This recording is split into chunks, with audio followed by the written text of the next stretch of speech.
Jeff, you guys announced a 10-member class so far. Just how would you say the day went for you guys, just in a general sense? Oh, the tough part for you guys, and it's always hard for us as well, is there are guys that we've offered that we didn't take, and there are guys that we offered that we didn't get. Right, so that's just recruiting, and I'd say we had um, pretty much what we got that we were expecting, and there were a couple, like always, that you didn't quite get that you were expecting. So we've always gone very patient here.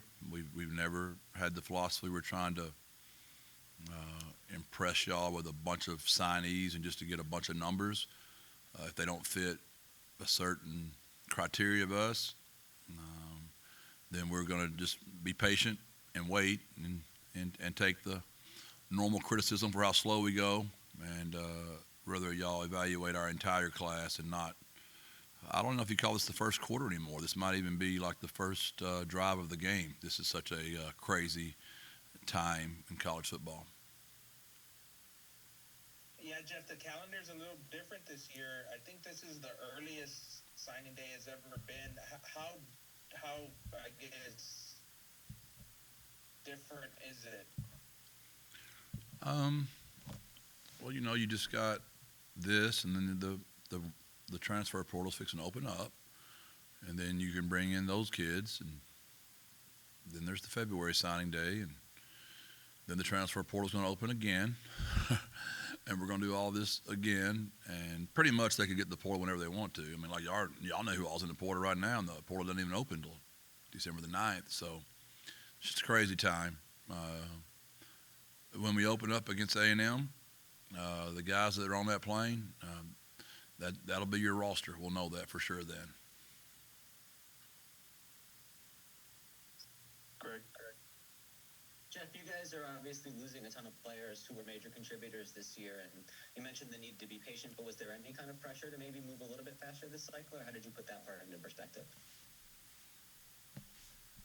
Well, you just got to use your common sense a little bit. To me, you're losing a lot of veteran guys. How good do you feel about your veteran guys, replacing those guys? And because if you took the right high school kids and they developed, you can stay patient.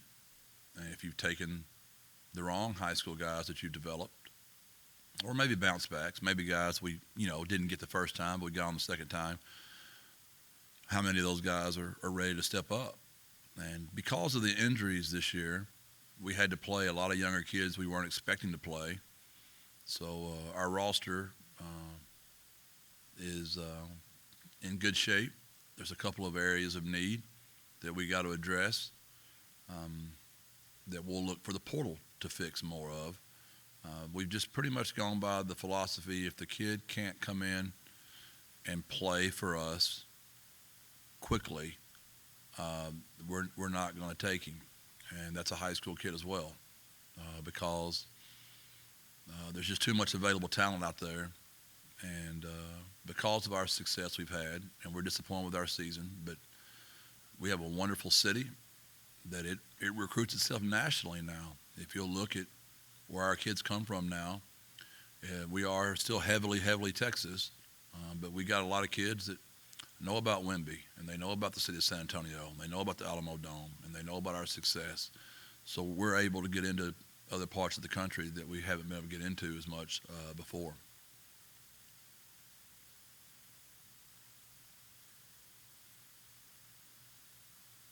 Greg, did you have a follow-up? We'll go to JJ. Jeff, how many of these of the early signings so far do you expect to have a immediate impact? Oh, I don't know. I mean, 7 of them are high school kids, so that's a hard one to guess on. The deep snapper, like, does he come in here and win the job? Does a punter come in here and win a job? I think you'll see more. The corner, we're losing some good corners. So that's always hard to say, JJ. I'm just not a big, I know I'm the most boring human in the world in all my interviews. I'm just not a big win the recruiting. Every coach says the same thing. Let's see what they do. We love these kids. We do. I can go through every one of them. We recruited our tails off to get them here, but immediate impact, who knows? We'll see in January. And we've still got a few kids that have signed with us that want to stay silent because they want to have a big signing day in February. So that's always tough on y'all because y'all don't know the class yet. And out of respect to those parents and their high school coaches and the player, we want to honor that and not share guys we've got, that'll come out in February. Okay, Greg, I see you're back. Yeah, sorry if this was already asked while I was having some tech issues, but Jeff, do you know going forward, do you think you'll see a lot of JUCO and transfer portal guys in the next couple months, or do you think we should expect more high school guys come February? There's a like I said, I guess it was when you're frozen. Kyle has this button now that he rigged it out somehow, Greg, that anytime you start to ask me questions that I think are slightly uncomfortable, I can freeze you now. It's kind of like if you used to watch that show Bewitched, how she could wiggle her nose. Kyle worked out this thing, Greg. So if you'll behave, I'll just let you keep entertaining us today. But if you get out of order, I'm gonna freeze you again, Greg. Yeah, that's a great point. I think you can expect that. You know our roster as well as we do, and JJ does as well as we do. So y'all know where those positions will probably be coming. And obviously we've got to address the linebacker position because when you lose 3 great senior linebackers, that's something. When you're losing Elliott and Ken at safety, that's something. You're losing Zay Frazier, you're losing Stitch Dumas at corner, that's something. And Brandon Brown, Cyrus Simon, Christian Clayton, Joe Evans, that's something, right? So I think you could expect in those positions to see some older guys coming in here. But there's still some high school kids that, like I mentioned to you, that will sign in February that will also ease some of that. What was your reaction to word yesterday of Ronald Triplett entering the transfer portal, and how does that impact you guys? Yeah, we were really high on Ronald Triplett. We lost him to K-State early in our career, and then we got him back. And he just thinks it's what's best for him and his family to explore other options. We're very grateful for Tripp and what he did for our program, and wish him the best of luck. Do you get the sense that some other guys on the roster are still mulling that option, or do you think the rest of the group is pretty solid going forward? There are these pretend agents in every one of their ears that are promising them tremendous money and charging them 10% and charging them 20% and charging them 15% up front. And I just advise these kids to be very careful and try to give them the same advice I'd give my own children. And so, yeah, that's the right of every player nowadays. They can leave any day they want to. And they know I'm never going to lie to them. I'm going to coach them as hard as I can, love them harder. And but whatever they decide, I'm going to hug their neck, and we'll either agree to disagree, or we'll agree to agree, whatever that looks like. And so that's what that looks like. So, yeah, they're all – it's the new way, Greg. They all have the right to leave anytime they'd like to.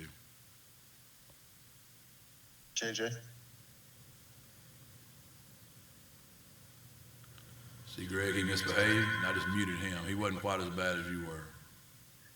Jeff, to follow up on that, when do you think you'll know or have a good idea of, what your number will be to hit kind of February? And then, like, how many spots do you think you want to save for the spring transfer window? Yeah, those are always ongoing discussions. We've got some wonderful kids here that want an opportunity to play, that have helped us. Never got to start, always been backups. And they want to get in the portal, and they want to go play. And I'm going to help them. They helped us, and I'm going to help them. So I think our number will be a little bit higher than usual. You know, we're usually around 25, 26. I can see us being in the 30s this year just because of the large senior class, plus some really good players that came here and haven't gotten the playing time they really wanted to get.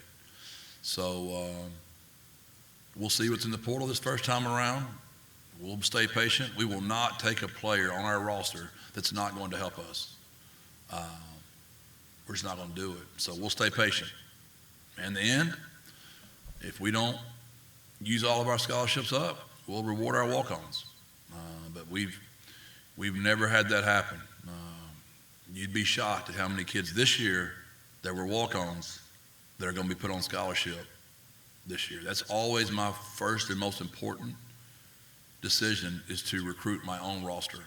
I want to make sure I keep this roster. I know these kids. I've been to battle with them many times, and I want to try to keep this roster. And obviously we're focused on recruiting, but our number one priority are our current players. Greg. Jeff, how is the shifting landscape of college sports with NIL and now the onset of revenue sharing changing the way you approach the cycle and the way your conversation with recruits played out this time around? Well, the hard part is the transition now. My current players know I will not lie to them, and whatever our collectives can give them from January to June, it'll be that number.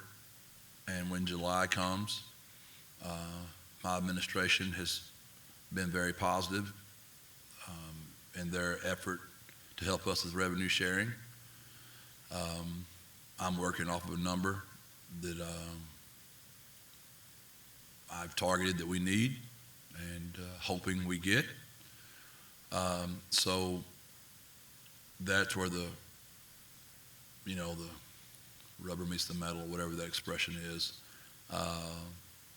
Because these kids that don't know me, that we're recruiting, how are you articulating that, and how are those kids know you're going to honor your word? And that's the tricky part right now. It'll be better in July, where the collectives are a bonus and not the only means.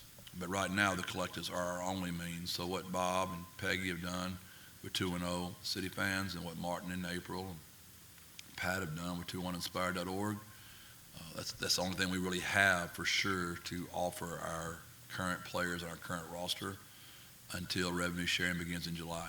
So it's tricky. I know it's a long answer to a simple question, but it's tricky, Greg. Can you share with us what that number is that you're targeting that you think you guys might be able to get to for revenue sharing? I'd just rather not do that to my administration. That to me would be bad ball.